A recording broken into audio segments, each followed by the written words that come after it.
Hi, I'm Gabby Bear. I'm sure glad you turned my magic button because now I can tell you a fun and exciting story. And at the same time, I'd like to be your very special friend. Every time you hear this tone, it means it's time to turn the page in your storybook so you can read along with me. Right now, I'm going to tell you a story full of adventure about my friend, Fooly Fox. Fooly got his name because, well, there was a time in his life when he, wasn't clever or foxy. Are you ready for my story? Here goes. Now, most foxes are known for being cunning and downright crafty. But Fooly Fox went through a period in his life that was pretty mixed up. That is, he didn't know how to be a fox. For instance, most foxes live in holes in the ground they call a den. But Fooly, he lived in a bird's nest up in a tree. And Fooly did some foolish things that a fox shouldn't do. Why, for a time, he didn't have the smarts to stay away from Farmer Grumble's place. And everybody knows Grumbles doesn't like foxes. One time I discovered Fooly sleeping in Farmer Grumble's chicken coop. Imagine that. Fooly told me once how he felt about himself. I am what I am, and even if I'm wrong, I don't mind, 'cause I don't know what's right. I didn't know what to make of Fooly. I mean, he's a great guy, but not very many of the other animals had anything to do with him. Just between you and me, deep down inside, I knew Fooly was unhappy. However, something happened that turned Fooly's world around. One day, Fooly was sleeping up in his tree nest. He woke up slowly, as usual, and stretched. He stretched so far, he didn't realize he was hanging halfway out of his nest. Well, you probably guessed it. Fooly Fox fell right out of the tree. He didn't get hurt, and as a matter of fact, you could almost call it a good fall. Because when Fooly stood up, he found himself standing smack dab in front of Fox and Fox. You see, Fox and Fox was the fairest young lady fox in the woods, and there wasn't a self-respecting fox around that didn't want to befriend Foxanne, Fooly included. When Fooly's eyes met Foxanne's, it didn't take a genius to know Cupid had shot an arrow right into Fooly's heart. Fooly may have been an unfoxy fox, but that sure didn't interfere with his warm heart. Fooly said to Foxanne, Foxanne, would you consider being my friend? Now, Foxanne was not just pretty, she was also very nice. Secretly, she liked Fooly, but she could not be his friend. Her father wouldn't allow it.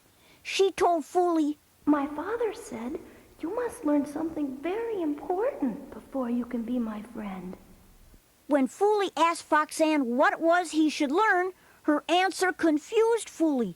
She told him he must figure that out for himself.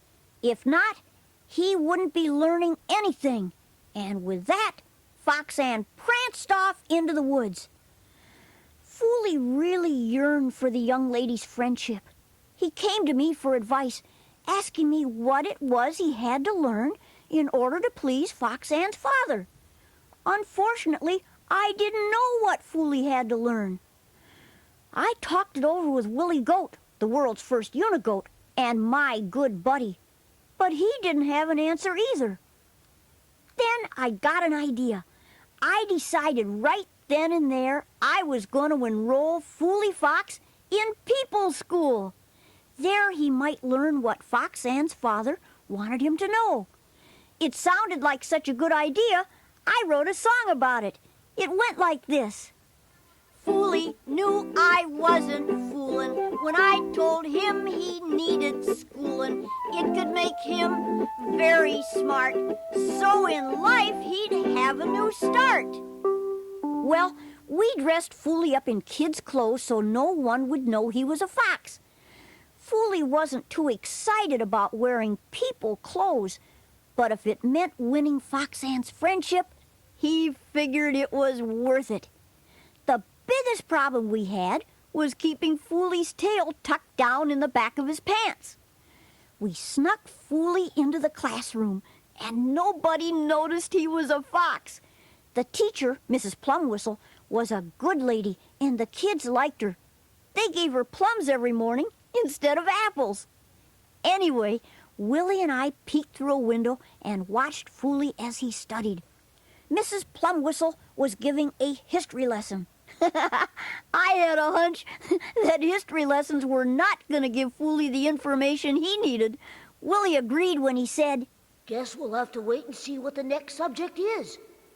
As we did, something awful happened. Fooly's tail popped out from the back of his pants. All the kids saw it. They began to laugh out loud, having the time of their lives. They weren't really laughing at Fooly. They just thought he was kind of cute and surely different. But Mrs. Plumwhistle wasn't as happy as the kids. When she saw Fooly, she let out a shriek that made Willie and me hold our ears. Mrs. Plumwhistle ran out of the classroom, screaming for the principal. The students, however, were having a ball with their newfound classmate, Fooly. Tired of being the main attraction, Fooly Fox sprinted out of the classroom. Willie, Fooly, and I went back into the woods before the principal could find us.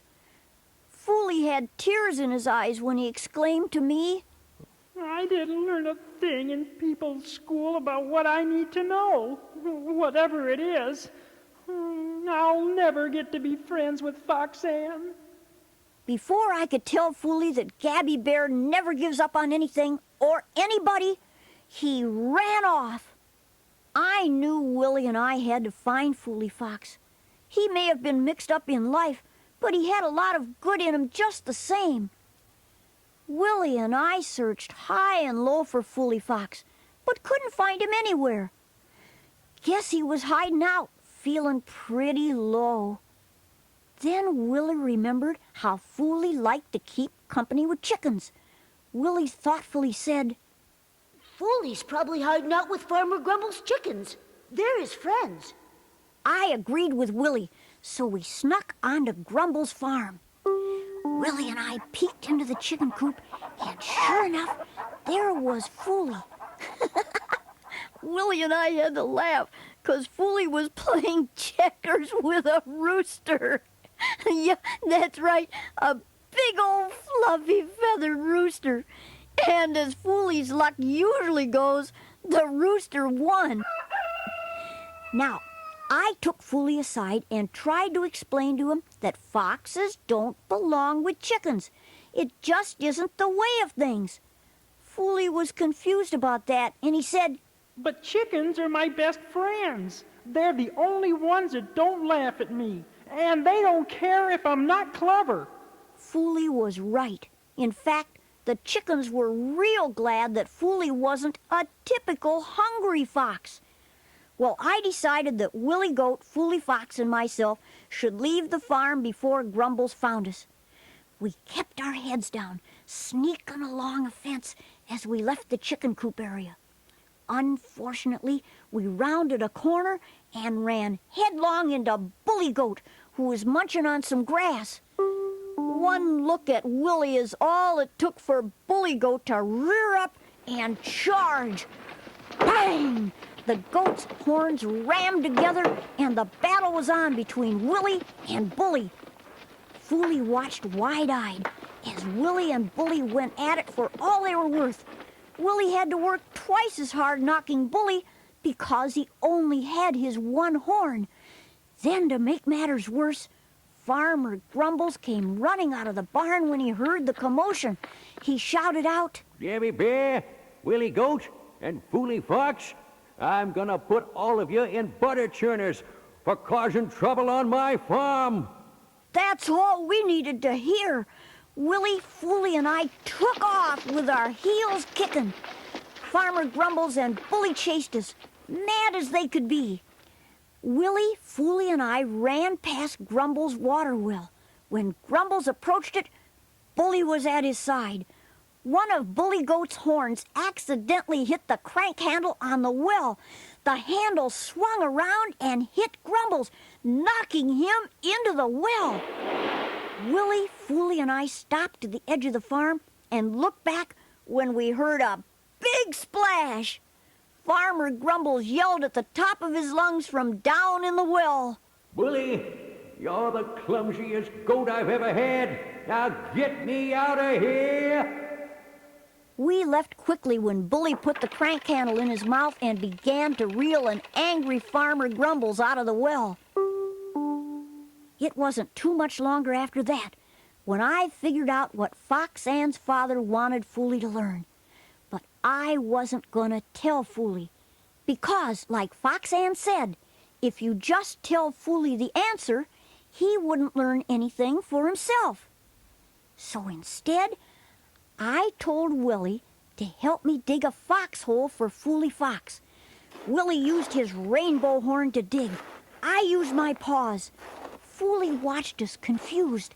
He scratched his head when he commented, What in the world are you guys doing? Since when do bears and goats need a foxhole? I explained to Fooly that the foxhole was for him and Fox Ann. Willie said it best. Yeah, we gotta make it big enough for two. Lovebirds have to have some space. By this time, Fooly's head was spinning with questions that needed answers. It was then that I told him to go visit Fox Ann's father. And while he was on his way there, Fooly should think about all the things that have happened to him and the way he's been living. The thought of visiting Fox Ann's father worried Fooly, but I assured him there was nothing to be afraid of. Nature told me that Fox Ann's father would help Fooly with what he had to learn in order to befriend the fair young lady. Thinking about how much he liked Fox Ann, Fooly mustered up his courage and headed out to meet her father. Fooly arrived at Fox Ann's foxhole. He was feeling a bit weak in the knees, and butterflies were busy tickling his tummy. But he knew what he had to do. So Fooly knocked on Fox Ann's door. A big, burly fox answered the door. It was Fox Ann's father. Fooly looked timidly at Fox Ann's father. The father eyed Fooly with a cool glance. He said, So you're Fooly Fox, huh? I understand you want to be friends with my daughter. Is that so? Fooly swallowed hard, trying to think of a clever answer. Finally, he muttered, Yes, sir. I want Fox Ann to be my friend. Well, Fox Ann's father wasn't as rugged as he looked. He put his hand on Fooly's shoulder and smiled warmly. He said to Fooly, So you're the one who lives in a bird's nest instead of a foxhole, plays with chickens and hangs around Farmer Grumble's place. With that, Fox Ann's father picked up Fooly by the rear paws and held him upside down. He then asked Fooly how the world looked at that angle. Fooly could only say, Upside down, sir. Fox Ann's father put Fooly down and asked him if he understood what Fox Ann's father was trying to teach him. It suddenly hit little Fooly like a rainstorm in July. The answer to his problem was right in front of him all the time. Fooly proudly told Fox Ann's father, I should be what I was meant to be. I had everything upside down. Now I know who I am. Fox Ann's father smiled from ear to ear when he told Fooly he was right. That's what he wanted Fooly to learn. Now he would allow Fooly to be Fox Ann's friend. Fooly let out a yell that could be heard for miles. Yahoo! Yippee! I'm gonna be with Foxanne. And now I'm no longer an Unfoxey Fox. About that time, Foxanne approached wearing a pretty smile, and with his little heart pounding, Fooly took her by the hand, and the two went off together to be friends. Well, that's my story about Fooly Fox. He's my neighbor now, only he lives in a foxhole instead of a bird's nest, and he sees Foxanne quite often. So it's goodbye for now. I hope you had a good time. I sure did. And remember, the next time you want to hear a fun and exciting story from Gabby Bear, just turn my magic button.